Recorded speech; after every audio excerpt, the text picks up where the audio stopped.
Opa, hoje eu vou falar sobre aplicações cliente-servidor na nuvem. É possível fazer isso? Quais são as maneiras que a gente tem de fazer isso? É viável? Não é viável? Por que eu resolvi falar sobre esse assunto?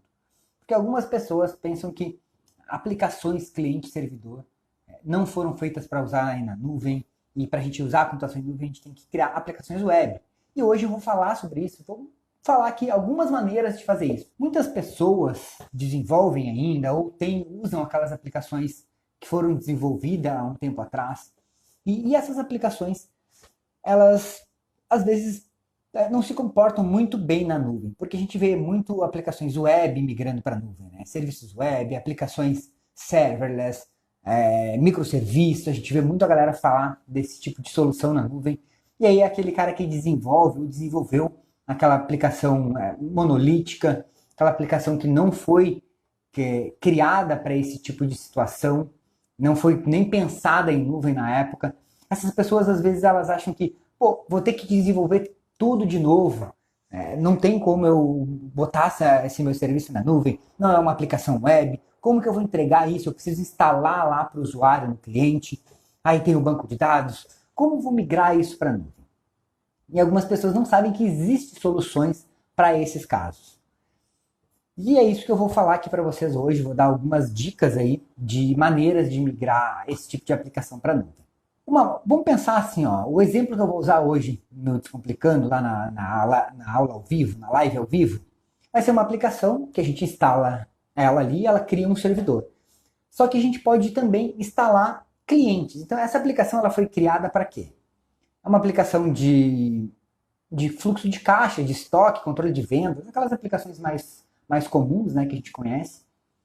E essa aplicação ela foi criada para quê? Para o cara instalar lá na loja dele, instala numa máquina ou num servidor, e aí ele vai ter pontos de venda, vai ter outras pessoas no administrativo, todas as pessoas precisam instalar essa aplicação. Mas qual é a desvantagem disso? Qual é o problema disso? Bom, um dos problemas é que ele vai precisar sempre ter um servidor físico ali, uma máquina física parada para rodar essa aplicação dele. Então, isso gera o quê? Gera um custo de ter que comprar um servidor, gera custo de manter aquele servidor, porque isso é uma coisa que as pessoas às vezes não consideram, né? É o cara ter que manter esse servidor. Quando eu digo manter, é manutenção, energia, refrigeração, troca de peças que precisa ser feita, manutenções preventivas, né? Manutenções corretivas, tanto de hardware quanto de sistema operacional, e muitos outros custos que envolvem essa infraestrutura. E fora isso, o cara precisa ter as estações de trabalho ali com tudo instalado certinho. Muita gente, na hora de migrar essa aplicação cliente-servidor, o que algumas empresas fazem? O cara migra o banco de dados. Então tem aquela opção de tu tem um cliente, né? E o cliente conecta direto num banco de dados. E aí, beleza, o cara tá com a aplicação dele rodando localmente, conectando num banco de dados remoto. Isso para alguns cenários funciona, tá? É uma opção, funciona, tem alguns problemas de segurança aí, dependendo como você for configurar essa infraestrutura, mas é um cenário que para alguns funciona, para outros não. Por que para alguns não funciona? Normalmente não funciona para quem tem um problema muito grande a aplicação tem um problema muito grande de tipos de consulta no banco de dados. Então aquele cara lá que, putz, tem que fazer a aplicação faz um select asterisco lá no banco, entendeu? Que a aplicação não foi bem pensada, então ela consome ela foi desenvolvida para trabalhar numa rede LAN, né? E ela consome muita banda, porque normalmente o cara não se preocupa com isso numa rede local. Então, quando a gente começa a pensar em banco de dados na nuvem e aplicação remota, isso é um problema para esse tipo de aplicação. O que acontece é que em alguns momentos você consegue enxergar isso e aí consegue, se a aplicação é sua, você consegue arrumar esse tipo de consultas dentro da sua aplicação e fica legal. Foi o caso que o Cláudio contou para nós aqui. O início dele com a computação em nuvem, da aplicação dele, foi dessa maneira. Ele migrou o banco de dados da aplicação para a nuvem e os clientes continuaram localmente. E beleza, isso funciona, dá certo em alguns cenários. Mas a maneira que eu vou mostrar para vocês é Eu vou mostrar depois na live prática lá, no YouTube, é qual? é você migrar tanto o servidor quanto o cliente para a nuvem. E às vezes, quando as pessoas pensam em fazer isso, o cara faz como? Ah, entendi. Eu vou migrar tudo para a nuvem e vou pedir para os meus usuários acessar via terminal server do Windows. Cara, até é uma solução, tá? Só que isso aí tem alguns prós e alguns contras. Eu acho que quando a gente trata de uma aplicação, por exemplo, o caso da Leandra. A Leandra é uma aluna minha do programa de especialização. Ela tinha uma aplicação, ela tem uma aplicação para gestão de escolas, gestão escolar. E essa aplicação dela, ela desenvolveu a parte toda do administrativo da aplicação, ela foi feita para trabalhar localmente. Então o cara instala na escola dele um servidor e instala as estações de trabalho ali, a parte administrativa. Ela tem uma parte web da aplicação, que é a parte que os alunos acessam essa aplicação para ver notas, esse tipo de coisa. Beleza, e como ela ia migrar isso aí para a nuvem? Toda a aplicação. Porque ela não podia migrar só a parte web, porque ela ia precisar continuar conectando no banco de dados local. Se ela migrasse o servidor, a parte dos clientes, como ia ficar essa conexão? Ela resolveu migrar tudo. E qual foi a estratégia que ela usou para fazer isso? Beleza, ela criou lá os servidores web, da aplicação web dela, criou o motor, né, criou o server da aplicação dela, e os agentes, ela usou um serviço de terceiros para fazer isso. Se eu não me engano, no caso dela, ela usou o Go Global, que é uma aplicação que entrega via browser para o cliente, para o usuário final, esse tipo de aplicação cliente-servidor. E isso eu vou mostrar na live, não vou mostrar com o Go Global, vou mostrar com outros serviços. Inclusive a AWS tem serviço para isso já pronto, que você entrega via browser para os seus usuários aquela aplicação cliente. Então aquela aplicação que o cara desenvolveu lá em Delphi, como você vai entregar aquilo para o cara no navegador, no browser? Fica praticamente transparente para o usuário que aquilo ali está rodando no Windows por baixo. E a vantagem que eu vejo disso em relação ao terminal server padrão do Windows é que ali o cara precisa abrir uma janela de terminal, de área de trabalho remota do Windows, conectar isso aí, e aí o cara vê o Windows carregando e tal. Eu acho que, e outra que pesa muito pro lado do servidor, tá? Mas beleza. E não entrega via browser. Até tem umas soluções do Windows que entrega via browser, mas nunca testei e não posso falar como é que ela funciona. Então, existem soluções para esse tipo de aplicação. Eu vou mostrar hoje duas delas. Uma delas é o App Stream, que é um serviço da AWS, que você já cria uma infraestrutura que escala automaticamente e ela já é altamente disponível para os seus clientes, tá? Então, isso é para você fazer o front-end da sua aplicação ali, a parte do cliente, não a parte do servidor, banco de dados ou motor da sua aplicação, o back-end lá da sua aplicação. Isso eu vou mostrar também, mas não entra nesse serviço que é o App Stream. Então, para isso, a gente vai usar hoje o App Stream e vou usar também um serviço de terceiro, que também funciona legal, já fiz alguns testes, que é o TS Plus. Então a ideia é eu mostrar, peguei uma aplicação, até falei com alguns alunos para pegar aplicações que eles utilizam, se alguém tinha uma aplicação que podia me disponibilizar, e a galera foi bem solícita, mandaram algumas coisas, só que eu não consegui testar a tempo. Então eu peguei uma aplicação que eu já tinha aqui, que eu já tinha feito outros testes outra vez, eu nem sei de quem é a aplicação, a gente vai testar ela, uma aplicação cliente-servidor, a gente vai testar ela hoje, lá no Descomplicando. Deixa eu ver as perguntas da galera aqui. Alguém quer entrar ali para fazer uma pergunta, né? Já vou liberar, só deixa eu ler o que a gente tem aqui antes. Ó, o Breno perguntou se o RDS serve nesse caso. Sim, Breno. O RDS serve no caso de você ter um cliente que conecte direto no banco de dados. Se o seu banco de dados for MySQL, MariaDB, SQL Server, Oracle, você pode você pode botar no RDS e conectar a sua aplicação direto no RDS. Só que isso aí tem alguns problemas no meu ponto de vista de segurança, que você vai ficar à mercê do usuário e a senha. Você pode fazer algumas configurações a nível de nuvem da AWS para limitar esse tipo de conexão, então para aumentar a segurança nesse nível, mas dependendo da aplicação talvez não seja uma boa solução. Ó, o William falou isso, quero aprender a usar as ferramentas da AWS para hospedar a minha aplicação front-end, back-end, banco de dados, storage e também balanceamento. Show, William. Assim, ó, hoje eu vou mostrar na prática lá como a gente faz isso com uma aplicação monolítica, uma aplicação cliente-servidor, feita em, eu acho que em Delphi, nem sei qual é a linguagem que foi desenvolvida aquela aplicação, uma aplicação que não foi criada para nuvem.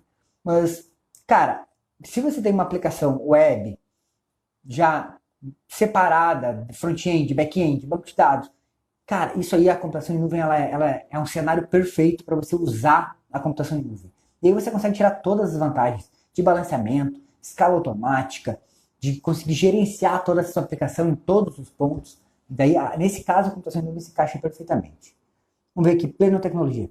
Por que os serviços de Workspace Windows 10 é baseado no Windows Server? Tá, é assim, ó. Na verdade, ele sobe como se fosse um template de Windows 10, né? Ele, por baixo é um Windows Server, porque ele roda em cima de terminais. Então, aquilo ali ele carrega para você um Windows por baixo, porque você não consegue fazer isso com o Windows 10. Então, ele roda com o Windows Server, mas ele entrega toda a parte visual e disponibilidade de Windows 10 nas Workspaces. Não vamos falar de Workspaces hoje, tá, galera? Só para ficar claro. Opa. Existe alguma forma de criar um snapshot, uma imagem de uma instância C2 ou Lightsail e rodar em uma máquina física? Você quer tirar da AWS e migrar para uma infraestrutura física. Cara, eu nunca vi ninguém fazer isso, assim, ó. Mas tu não precisa fazer um snapshot, tá? Tem serviços de migração que tu consegue, sim, migrar de um ambiente para o outro com a infraestrutura rodando, com servidores rodando. Por exemplo, você tem lá o teu servidor rodando lá na AWS. Tem teu servidor rodando no teu escritório. Fisicamente, está lá o servidor rodando. E aí você quer pegar esse servidor e migrar ele para a nuvem. Tem um serviço que você consegue conectar a esse servidor sem fazer VPN, sem nada, e migrar esse servidor para a nuvem da AWS sem precisar reinstalar nada. Então, com ele rodando, você consegue fazer esse tipo de migração. Então, só que vice-versa, é possível sim, tá? Eu, assim, pra te falar a verdade, eu nunca vi ninguém sair da nuvem, mas certamente existe alguma maneira de fazer isso. Vou te falar a verdade, eu nunca precisei fazer desse tipo de cenário. Voltar para uma máquina física. Na verdade, nunca vi ninguém que queira fazer isso, né? O cara, depois de estar na nuvem, querer sair da nuvem, foi um cenário que eu ainda não presenciei. Beleza, tinha alguém que queria participar? Tá aí o cara? Ixi, cadê? Solicita de novo aí, por favor, para fazer a pergunta aí, porque já saiu. Galera, quem quiser entrar aí ao vivo, fazer uma pergunta, a gente tem ainda uns 15 minutinhos. E, bom, continuando aqui, a ideia, então, são as maneiras de você migrar. O App Stream, que a gente vai mostrar lá, como é que ele funciona? Eu vou falar ele aqui na teoria, como funciona, e depois vou mostrar na prática. Você pega uma imagem de Windows, instala tudo que você precisa das suas aplicações. Toda a aplicação, todo o serviço da sua aplicação que você precisa. Daí, às vezes, o cara tem lá aquela aplicação que é uma aplicação que conecta, faz só a parte de vendas, outra faz a parte de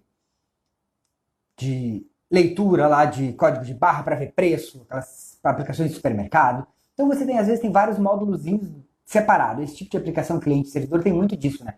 Módulos separados, executáveis separados para cada ponto da aplicação. E aí você cria, baseado nessa imagem, você cria ali quais são esses executáveis que você quer publicar para o seu usuário. Então, depois que você instalou, você seleciona os executáveis, as aplicações que você quer publicar para o seu usuário. E essa aplicação, cara, pode ser até um Word, Excel, se você quiser que o cara abra um Excel via browser lá. Eu sei que isso aí já tem um monte, né? Mas você pode fazer isso, a calculadora, o Notepad, o executável que você quiser. Você consegue fazer essa aplicação, abrir ela no browser para o seu cliente. E aí, quando ele vai criar essa imagem, e a gente cria lá um fleet, e baseado nesse fleet a gente cria um stack. Eu vou mostrar isso aí na prática depois para vocês rodando. Né? Agora, às 19h45, Descomplicando, eu vou mostrar como é que funciona isso aí certinho. E aí, ali a gente consegue configurar o quê? Escala dessa aplicação. Ah, se chegar em tantos por cento, aumenta mais servidores. Isso aí escala automaticamente. E ele já faz com alta disponibilidade, de maneira que já fique distribuído em 2 data centers da AWS diferentes. Isso aí garante que, cara, se der problema num, a tua aplicação não vai cair, ela vai continuar rodando no outro lado. Isso, é claro, vai depender como é que está o teu server configurado, né? Não esqueçam disso. Não adianta o cara pensar no cliente e não pensar no server. E aí você escolhe quais são os serviços que você quer publicar e, baseado nisso aí, cria essa imagem. Faz o build dessa imagem. E aí ele vai gerar, você cria os usuários, esses usuários podem estar integrados com um AD, com um controlador de domínio, se você tiver, se você quiser, né? Pode estar integrado. Você cria essa imagem, essa aplicação, cria os usuários, e aí o usuário vai receber um link, e aí o cara vai clica no link e abre no browser. Ele vai colocar o login e a senha dele ali. Tem aplicativo para o celular também, se o cara quiser rodar no celular. Coloca o login e a senha dele, você pode personalizar aquela interface web, que por padrão vem com a logo do app Stream e tal. Você pode personalizar aquilo ali. E aí o cara conecta e ele vai carregar. Se você tiver com a opção de sob demanda, ele demora um pouquinho porque ele precisa ligar o servidor, tá? Porque você pode pagar esse tipo de serviço sob demanda, só vai pagar quando o usuário logar. Isso é uma vantagem assim, ó, incrível, porque se o usuário não logar, ele desliga o servidor automaticamente e dessa forma você não paga pelo aquele serviço. Então isso aí é uma grande vantagem também do app Stream. E aí quando o usuário loga, ele carrega e aí ele vai ter todas as aplicações que o cara quer usar. E aí ali tu clica e abre. Ele consegue levar impressoras locais, consegue fazer upload de arquivos para a nuvem ou não. Você consegue compartilhar arquivos entre os seus usuários, entre pastas. Então, o app Stream é uma solução bem interessante para quem atende empresas que tenham esse tipo de aplicação cliente-servidor, e eu acredito que hoje ainda é a grande maioria das empresas que usam esse tipo de aplicação, ou para quem desenvolve uma aplicação nesse nível e quer vender isso aí para os usuários. Porque hoje é uma dificuldade para uma empresa vender um serviço. Vamos pensar assim, ó, eu sou um desenvolvedor de software. E aí, fui lá, desenvolvi meu software e agora eu preciso vender para a empresa. Tá, eu chego lá na empresa e falo, não, beleza, fechou. Agora tu tem que comprar um servidor, tu tem que chamar um técnico para instalar teu servidor. Aí tu tem que instalar nossa aplicação aqui, instalar na tua rede. Se a tua rede tiver problema, vai começar a dar pau na aplicação, e o problema não é meu, é da tua rede. E aí tu vai ter que arrumar toda a parte de cabeamento de rede, entendeu? Acaba dificultando muito na hora do cara fechar a venda do software. E a empresa que vende software, como esse tipo de software, pode começar a vender isso como serviço. Então tu pega uma aplicação cliente-servidor e vende lá. Ó, eu te cobro X reais por usuário. E aí você vai ter, cada um tem seu valor. Cobra X reais. Cara, as empresas que estão vendendo esse tipo de solução são as empresas que estão na frente total do mercado. Então, o cara que consegue colocar esse tipo de solução na nuvem, se você falar hoje, fala para um cara que você conhece aí, da área de tecnologia, que não conhece computação em nuvem, ou até que conhece, pergunta para ele, você sabe como colocar essa aplicação em Delphi para rodar na nuvem via browser? O cara vai dizer, não, isso não dá, é impossível, eu tenho que instalar aqui local. Então, hoje, as pessoas que sabem fazer esse tipo de solução, cara, são as pessoas que estão na frente no mercado aí. E são poucas as pessoas que conseguem fazer e tem uma demanda gigantesca. Eu tenho alunos meus que fecham parcerias com empresas de software e começam a fazer esse tipo de implantação para os clientes dessas empresas. Porque fica bom para todos os lados, olha só. Fica bom para o cliente, porque o cara não precisa mais comprar equipamento para usar um serviço. Fica bom para a empresa de software, porque ela diminui muito a demanda de chamados de suporte, porque normalmente, a gente sabe que normalmente os problemas que tem desse tipo de aplicação não é da aplicação, e sim da rede do usuário, ou algum problema lá do servidor do usuário, que o cara perde dados, criptografa e dá aquele monte de pau, porque às vezes o cara bota na máquina da secretária ali, ou na máquina do sobrinho dele lá, o servidor da aplicação para rodar, e isso não dá certo. Então, diminui muito o nível, a quantidade de atendimentos para as empresas que vendem esse tipo de software, fica tudo muito mais fácil. Agora, deixa eu dar mais uma olhadinha aqui nas dúvidas, que eu vi que passou algumas coisas aqui.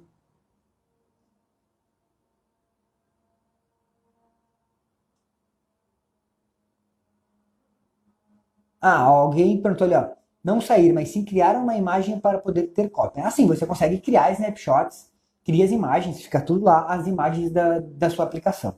Acho que o Caio tinha perguntado antes lá. É importante você falar sobre o custo de todos os serviços. Exemplo, app Stream, Elastic P, Backup no S3, ou seja, quanto custa para colocar toda a aplicação rodando no app Stream? Ah, legal, Celso, essa tua dúvida aqui é bem interessante, cara.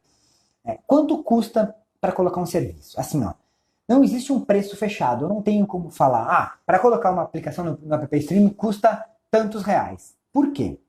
Na hora que você vai criar aquele fleet lá, você precisa escolher o tipo de instância. O tipo de instância é o tipo de servidor que vai rodar por trás disso. E cada servidor ali tem um tipo diferente, tem uma configuração diferente e tem um custo diferente. Então, isso tudo você precisa considerar na hora que você for pôr a sua aplicação.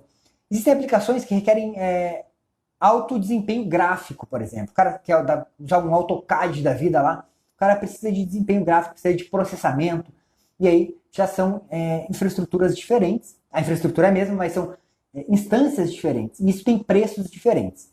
Então, uma dúvida que muita gente tem é quanto custa para cada serviço.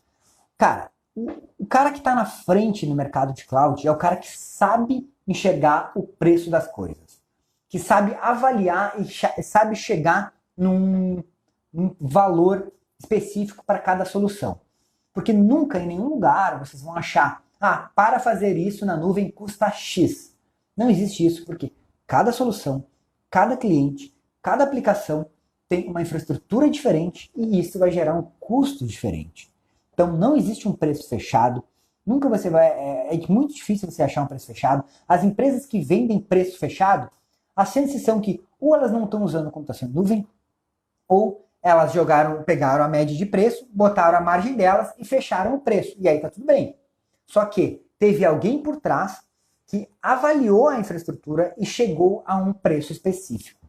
Então, o preço você tem que ter a capacidade de conseguir enxergar, entender como funciona toda a precificação. Isso aí é uma coisa que é o diferencial do profissional cloud, que realmente sabe fazer um projeto legal. O cara sabe analisar a infraestrutura e sabe montar uma infraestrutura num preço adequado. Isso aí, inclusive, foi assim, ó, na última quinta-feira. Foi na última quinta-feira? Foi. Na mentoria que eu faço toda quinta-feira às 21 horas, mentoria com os alunos do programa de especialização. E na última quinta-feira, conversando com um aluno lá, eles se juntaram entre dois, porque tem um cara lá, que o cara hoje está no nível que ele consegue criar essa relação de custos para a infraestrutura de uma forma que, quando as empresas acham que é caro, ele vai lá e chega num custo que realmente não é caro e que fica viável para a empresa. Então, você tem que ter a capacidade de criar aquela sua infraestrutura, aquele seu negócio, e criar o preço daquilo ali. Então, é muito raro, muito difícil você ver um preço fechado para um serviço de nuvem. Preço por usuário? Tem um preço por usuário, agora de cabeça não sei, teria que dar uma olhadinha na tabela. Mas assim, ó, uma coisa que eu penso assim, que não deve ser feito é tentar decorar preço das coisas, porque os preços mudam, são sempre dinâmicos. Cada projeto que você vai fazer, você precisa ir lá e analisar. E isso aí é uma coisa que você vai fazer a vida inteira na computação em nuvem. Você vai viver sempre analisando infraestruturas para ver qual é o melhor custo-benefício que você tem ali. Então, às vezes, você tem serviço melhor com um custo mais baixo, ou nem que seja um custo maior, mas por um serviço melhor, né? Às vezes você tem um serviço melhor, custa um pouco mais, e aí você vai ter que estar sempre fazendo isso, porque constantemente surgem novos serviços, constantemente esses preços são alterados. Se fosse uma coisa assim que o cara vai lá, cria, e custa X, tchau, vai embora, cara, não ia ser tão poucos profissionais que realmente estão nesse nível, nessa área de cloud. Hoje é uma área assim que é bem disputada. Vocês viram as lives que eu fiz com alguns profissionais cloud aí nessa semana. E vocês viram que a galera falou que, cara, demanda tem, a gente está cheio de serviço, as empresas estão procurando.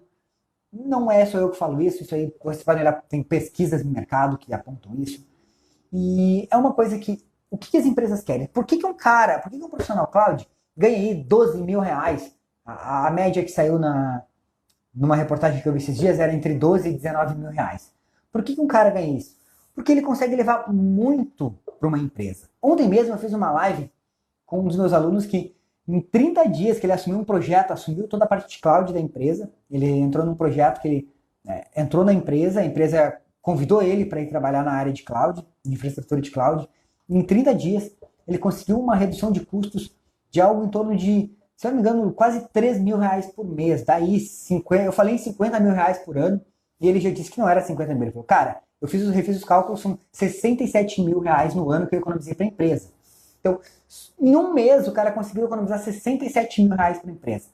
Por que a empresa paga salários tão bem para esses profissionais que conseguem fazer isso? Porque o cara dá um retorno muito grande para a empresa. Isso foi um pequeno detalhe que ele fez. Ele disse, cara, eu recém comecei, tem muita coisa lá dentro que pode ser melhorada. Então, ele hoje, eu acho que é o único profissional de cloud dentro da empresa. Ele toca toda a infraestrutura, cuida de várias aplicações, uma pessoa fazendo isso. Então, não precisa mais toda aquela equipe, né? É claro que muitas empresas têm equipes de cloud. Isso é óbvio, vai acontecer sempre quando são estruturas muito grandes. Mas o que antes a gente precisava de 5 pessoas para cuidar, hoje um profissional cloud toca sozinho. Então, o que antes a empresa pagava lá 5, 8 mil reais para 5 pessoas, hoje paga metade disso para uma só, que é capaz de fazer tudo aquilo lá e ainda às vezes trazer mais resultado. Então, essa coisa de preço é uma coisa que destaca muito os profissionais do mercado. O André perguntou aqui, tem uma aplicação cliente-servidor e vou migrar para a nuvem. Melhor SQL Server na instância, na VM, ou SQL como serviço? André, na minha opinião, é melhor como serviço. E tem alguns pontos por que isso é melhor. Você não precisa mais se preocupar com instância, com gerenciar sistema operacional, com ter que ficar atualizando o sistema operacional, o patch de segurança. E o outro ponto que é vantagem é que quando você tem isso aí como serviço, você já consegue fazer alta disponibilidade. Fica tudo muito mais fácil. E o desempenho de uma infraestrutura que já foi criada como serviço para bancos de dados, você não consegue comparar com uma infraestrutura de uma VM que você está instalando e você está criando tudo ali. Aquela infraestrutura ela foi otimizada. Milhões de empresas usam aquela infraestrutura ali, aquela otimização que foi feita. Então aquilo ali está otimizado ao máximo. A sua que você está rodando ali na sua VM, é só você que está fazendo. Então, provavelmente, eles tenham feito otimizações muito melhores do que a que você vai conseguir fazer, porque são é uma equipe de pessoas responsável por um serviço, né? Fechou? Valeu!